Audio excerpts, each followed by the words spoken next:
In Operation Crime and Justice, brand new video tonight of the search for Nancy Guthrie in Arizona has led to authorities detaining a person south of Tucson and holding them for questioning.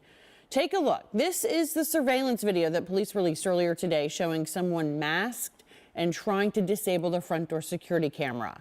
I caught up with former FBI agent and cybersecurity expert Scott Augenbaum to ask if this video will be enough to crack this case.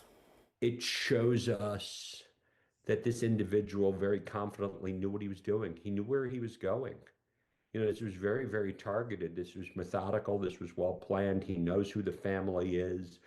We're able to figure out his height. We're able to figure out maybe a couple of really good pieces of evidence that could help in this investigation. Somebody's going to know who the heck this guy is. Gloves, bags, flashlight in hand. Are there cell phone towers that it could have been pinging off of?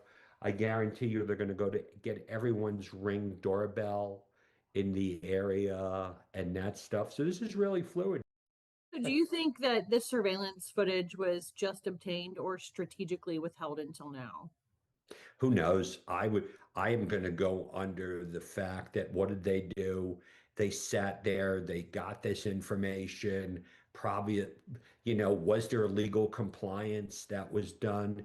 Usually you can turn over things, the last time I believed, with a preservation order for life. But just think about how much information they had to cull to go through to be able to find this one piece of information. I'm going to guesstimate and say that they showed it to the family. The family said, we don't know who the heck this is. So does this give new hope that Nancy Guthrie may still be alive? You don't want me to tell you the truth about that. I mean, I don't think so. I mean, I think, I mean, I hate to say it. That's a whole nother angle. I mean, who knows? That'd be a great thing to bring a doctor on to be able to talk about on, you know, figure out what were her medications and what would you need to keep someone like that alive?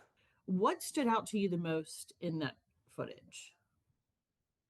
It was creepy in the way of the technology. You know, it was just very, to me, the being so methodical. I mean, just let's kind of stop and think when we're sneaking around, you know, we're just very, very kind of almost, he came in almost like a walk of confidence.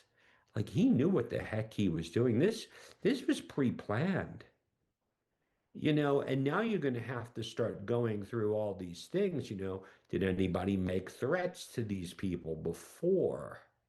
Yeah, where does the investigation go from here now that we have this explosive new evidence? Well, now it's really organizing things, and that's when, you know, back in the day, that's what the FBI really did well, is being able, a lot of times when you have cases like this, and now you're starting to get all these leads that come in, you really have to have an organized case system.